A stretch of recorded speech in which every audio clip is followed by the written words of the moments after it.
Estamos de volta para este segundo e último bloco do programa Em Pauta, que está debatendo nesta semana os cenários e os rumos do comércio exterior brasileiro. Aqui ao meu lado, o professor José Carlos Lem e o professor André Luciano Viana, professores do curso de Comércio Exterior e Administração aqui da Universidade Fevale. Vamos separar esse segundo bloco para a economia. A gente já falou do Congresso, já falamos desse início de carreira, o que o aluno aprende. Começamos a dar entrada no final do primeiro bloco das projeções de comércio exterior brasileiro.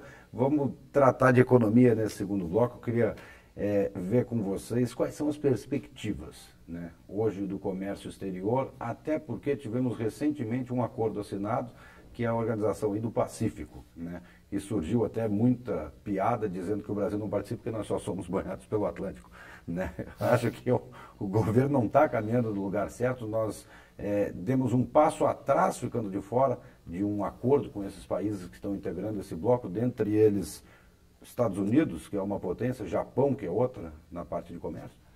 Se eu pudesse intervir um pouco, André. Pode. Na verdade, o que a gente vê aí, o que a gente tem acompanhado, falta uma política comercial moderna para o Brasil. Nós hoje estamos aí amarrados praticamente num bloco que não deu certo. Que não pode dizer que não deu certo, porque a Argentina é um principal parceiro, terceiro como parceiro como importador e terceiro parceiro como exportador para o Brasil. Ela é um parceiro importante, mas é muito pouco para o Brasil. O Brasil tem que pensar de uma maneira mais ampla. Tá? Então o que está acontecendo? Todos os nossos vizinhos da América Latina, excetuando aí talvez Argentina, Paraguai, Uruguai, que nós estamos negociando sempre em bloco com o Mercosul, nós temos esse acordo que se fala há muitos anos, 6 ou 7 anos, que é o acordo com a União Europeia, só que ele não sai. O comentário é que agora, com esse novo acordo da parceria Transpacífico, talvez a União Europeia e o Mercosul vão chegar num acordo.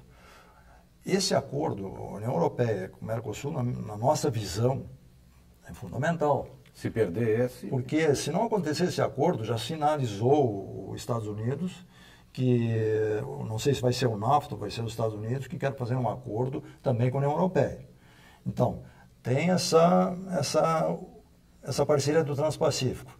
Tem um eventual acordo do NAFTA dos Estados Unidos com a União Europeia. Quer dizer, se nós ficarmos fora disso aí novamente, aí vai ficar muito difícil. Nós vamos fazer acordo com quem? Porque, eu acho que nesse sentido, Len, se tu me permite continuar, a gente sabe que houve durante muito tempo, né, se tu vai pensar em tendências de relações internacionais, são os acordos entre as grandes potências, né? Então se pensava o mundo dividido entre hemisfério norte e hemisfério sul. De um lado nós tínhamos Estados Unidos, do outro nós tínhamos a Europa. Né? Então, dos anos 90 para cá, né, com a própria divisão da União Soviética e com a própria questão do processo de globalização, que sempre existiu, mas que ganha ênfase dos anos 80 para cá, se passa a negociar o grande com o grande. Né? E o pequeno começa em algum momento tentar se aproximar. Eu acho que é nesse sentido que surge a ideia do Mercosul, né? Buscando uma aproximação entre países que são próximos, logisticamente, naquele momento, na década de 90, tem uma cultura muito próxima, né? Por mais que a gente brinque com a questão cultural, Brasil e Argentina, no final das contas nós somos muito parecidos na sua forma de gerir um país, né? E muito também da própria economia. Então se buscou naquele momento os pequenos, né, se unirem para buscar uma perspectiva de mercado, mas que ela não ganhou efetividade, né, dentro dessas 2 décadas. Então depois, com o contexto mundial, se passa a enxergar as questões do hemisfério sul, né, que são as cooperações sul-sul, que tu pega toda a América Latina, né, da América Central para baixo, e também a própria questão de China, a própria questão de Ásia, África do Sul, e tu passa a tentar fazer esse contexto de negociação. Dali que vem também a própria ideia do BRICS, né, que também não é um acordo comercial, mas sim uma tendência, enfim, que foi uma outra tentativa de fazer esse ganho. O que se percebe hoje é uma necessidade, como o Len falou, do Brasil tentar fazer esse cruzamento novamente. né, de não buscar apenas a cooperação Sul-Sul, mas também buscar uma cooperação Sul-Norte novamente, sobretudo com a União Europeia, que também a gente não pode esquecer que ela passou também por um processo de crise muito recentemente. Nós temos os ícones na União Europeia, como a própria questão da Alemanha, né, que é um país que sobreviveu a toda uma crise, e segurou, que né, segurou sozinho, muito bem. Só que, ao mesmo tempo, a gente não pode esquecer que a Alemanha é do tamanho do Mato Grosso do Sul, talvez, né? Com toda uma história econômica e uma história já antiga de buscar uma inserção já dentro de um contexto diferente. Então, enquanto a Alemanha já existia, já estava no contexto, nós estávamos ainda sequer descobertos, né? Então, a gente tem também um contexto histórico no Brasil que nós precisamos, pela uma necessidade atual de mercado, de transpor isso com muito mais rapidez. E isso é como o Lei falou, a gente não pode perder esse tempo precioso, porque o mundo não consegue mais ter essa espera. Mas eu acho que essa tendência de buscar o cruzamento é uma possibilidade. Na avaliação de você, se o Brasil abrisse mão desses acordos com o Mercosul, por mais importante que seja a Argentina, como o professor Lem falou, mas que mesmo com a importância que tem hoje no cenário de exportações e importações paralelas com o Brasil, ainda seja muito pouco comparado com o que o Brasil possa vir a ter se aliar a outros países melhores economicamente, né? Não seria o caso do Brasil hoje, para tentar alavancar essa economia e até o comércio exterior do país, se desvencilhar do Mercosul, tentar acordos sozinho com outros países, com outros blocos? Se me permitisse, nós temos que verificar, qual é a fase de formação de bloco em que se encontra o Mercosul. O primeiro tipo de bloco econômico chama-se uma área de livre comércio. A maior parte, eu diria que, tirar fora a União Europeia, tirar fora um outro bloco, todos eles são áreas de livre comércio, ou zonas de livre comércio. O Mercosul é uma fase um pouco diferente, uma fase avante. Ou seja, ele, além de ser uma área de livre comércio, ele tem o que se chama de tarifa externa comum. Ou seja, o tablet aqui, para entrar na Argentina, paga X%, para entrar no Brasil, ele tem que pagar o mesmo percentual. Não pode acontecer que entre no Uruguai, ou na Venezuela, ou no Paraguai, com uma tarifa diferente. Então, e as entidades de classe, principalmente a Fiergs e a Fiesp, têm comentado, que o Brasil deveria, junto com os componentes do Mercosul, também retroceder, tornar-se uma área de livre comércio. Porque você começa a procurar zonas aduaneiras, né? Ou união aduaneira, como é o caso do Mercosul, são muito raras. Então, o Mercosul foi negociado com uma união aduaneira, uma união alfandegária, isso também atrapalha um pouquinho. Só que nós temos que pensar o seguinte, também a Argentina, se nós pudermos negociar sozinhos, também a Argentina, o Paraguai e o Uruguai também vão poder negociar sozinhos. Talvez o Brasil não queira perder essa liderança de um bloco econômico. Que ele tem, porque sem dúvida nenhuma o Brasil hoje é o líder desse bloco. E que puxa à frente, só que ele tem que carregar junto com ele os outros países, tirando a Argentina, os outros são países bem menores, de menor porte. Não sei qual é o pensamento do André a respeito disso aí, mas eu diria que a União, o Mercosul deveria ser mantido e procurar criar uma possibilidade aí, se isso aí não avançar com a União Europeia, com uma União Aduaneira, União Alfandegária, aí sim se tornar uma área de livre comércio, uma zona de livre comércio, para ver se pode negociar de uma maneira mais fácil.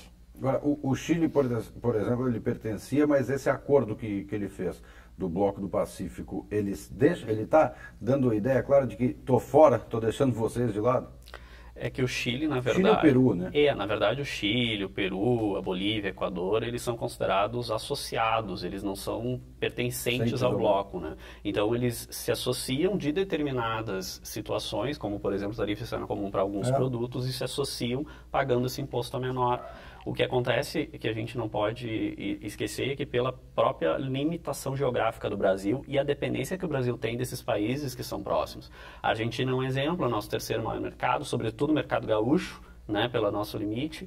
A gente tem uma dependência também, uma dependência, não diria assim, mas uma excelente condição de negociação com a Bolívia, que é um dos países que estão sendo colocados como um próximo entrante ao Mercosul, que hoje ainda não é, já está em tramitação a assinatura da adesão, e a gente depende do gás boliviano, que vem para cá, né? A gente depende da força da hidrelétrica de Itaipu, que está ali na fronteira com o Paraguai, né? Existia um indício de de algum tipo de aproveitamento do petróleo venezuelano, né, por isso da entrada, o Uruguai, com a própria questão da carne e das boas relações internacionais do Uruguai, sobretudo com a Europa, né? Então, existe uma necessidade de aproximação dessas fronteiras. E esse contexto de Mercosul ele acaba sendo um limitador em alguns momentos, por exemplo, que é a questão consensual. Para tomar uma decisão no Mercosul tem que ser consensual. Então, são todos os países optando pela mesma resposta. E, às vezes, é muito difícil isso dentro de um contexto macro e político, né? Que por isso não se avança. Por isso que o Brasil tentou o acordo com a União Europeia e depois teve que recuar, a não ser que ele leve todos esses países. Então, é um contexto que eu acho que o Len traz. São momentos diferentes. Hoje o Mercosul tem um momento diferente.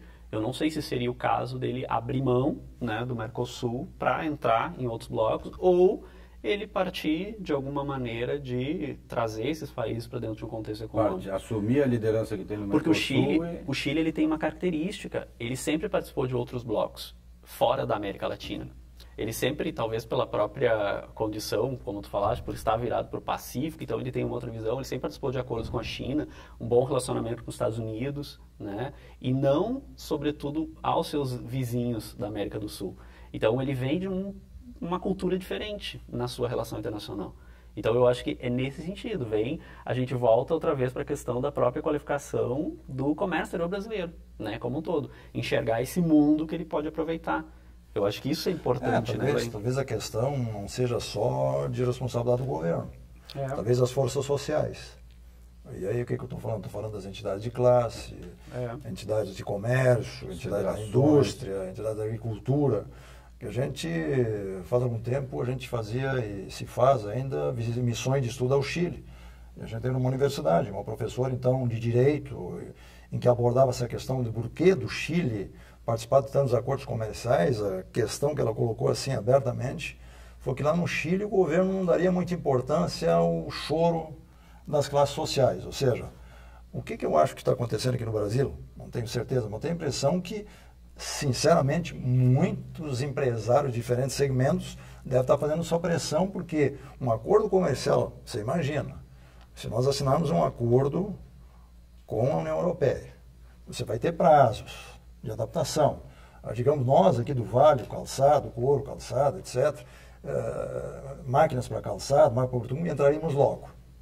Mas tem segmentos industriais que vão dizer, nós vamos entrar daqui a 7 ou 8 anos. Mas quando esse trem vem, quando esse acordo vem, se você não está preparado...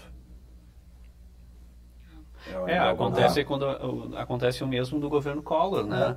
Porque o governo Collor, ele abriu o comércio brasileiro, né? E a abertura, como foi feita, é que gerou, na sequência, uma série de falências, porque entrou produto importado que o Brasil não tinha como competir, porque ele não tinha maquinário, ele não tinha expertise, ele não tinha qualificação em alguns segmentos. Então, muitas empresas deixaram de existir naquele momento também em função disso, inclusive na nossa região. Então, essa abertura de mercado é um cuidado que ele tem que ser pautado pela questão da região, pela questão das entidades e também pela própria política do governo. Certo. Professores André, José Carlos Len, nosso tempo está acabando. Eu vou pedir para vocês só lembrarem, né, do Congresso de Comércio Exterior, desse primeiro congresso, primeiro encontro, né, de profissionais aí da área de comércio exterior, que vai acontecer aqui na Fevale. Para quem quer aberto, é aberto a todo o público, né? Deixo com vocês o convite a este tema que certamente hoje está entre os mais importantes a serem discutidos no país. Eu agradeço a oportunidade de divulgar. Nós fizemos em 2013, em 2014, o Congresso de Negócios Internacionais, não é, Len, que foi a ideia de trazer as empresas para a discussão da sua relação com o mercado. Foram 2 ótimos eventos e no ano passado nós optamos em fazer com que esse evento se tornasse bianual. Então, nesse ano de 2015, nós escolhemos fazer, né, depois de uma pesquisa com alunos, com pesquisa com os professores, o que a gente pode agregar para o curso e que, consequentemente, vai agregar para a região. E a gente pensou em um primeiro encontro de profissionais. Enquanto que o Congresso falava sobre a visão das empresas no mercado, hoje a gente vai enxergar a visão dos profissionais. E eu acho que isso é importante, né, Len, como a gente ressaltou no início da entrevista. Principalmente por causa das abordagens que nós vamos ter. Ou seja, nós vamos ter alguém que vai trazer um cenário e perspectivas. Na visão do economista-chefe da Fiergs, coisa que é uma das entidades mais representativas do Brasil em termos da representação da indústria. Depois vamos ter um empresário. Como é que ele está enfrentando essa questão atual? Tudo isso que estamos vivendo. Desvalorização da moeda, enfim, como é que ele está trabalhando essa questão. E por último, mais focado no profissional de comércio exterior. Qual é a expectativa que se tem? Qual é o desafio que ele tem nesses anos que vem pela frente? E aí a gente vai permitir um debate após esses 3 módulos que nós vamos ter. Isso vai ser muito produtivo nesse sentido. Vamos produzir um debate com os alunos para ver se a gente chega num consenso de que realmente... Qual é o nosso caminho? Ou não. Isso também é produtivo. Eu acho que quando há dúvida, quando há discussão, há também perspectiva de melhoria. O evento vai ser dia 22 de outubro, que é uma quinta-feira, a partir de 19h30 no auditório da Multicola. O evento é gratuito, não é necessária inscrição. E a gente convida não apenas os alunos das áreas de gestão, né, dos cursos que a gente tem, como também a comunidade, os empresários, os ex-alunos. Eu acho que também para nós é gratificante conseguir conversar e ver onde está esse público, esse egresso, que também possa compartilhar conosco esse momento. E o Bruno também está convidado. Toda a equipe aí, se você quiser. Certo. Fazemos questão que você vá lá. Tá certo. Professores André, professor José Carlos Lei, mais uma vez agradeço a participação de vocês para discutirmos este assunto aqui. Infelizmente, nosso tempo chegou ao fim. O programa em pauta desta semana fica por aqui. Nós voltamos na semana que vem com mais um assunto a ser discutido aqui na TV Fevale. Para você que nos acompanhou, obrigado pela audiência e até a próxima semana.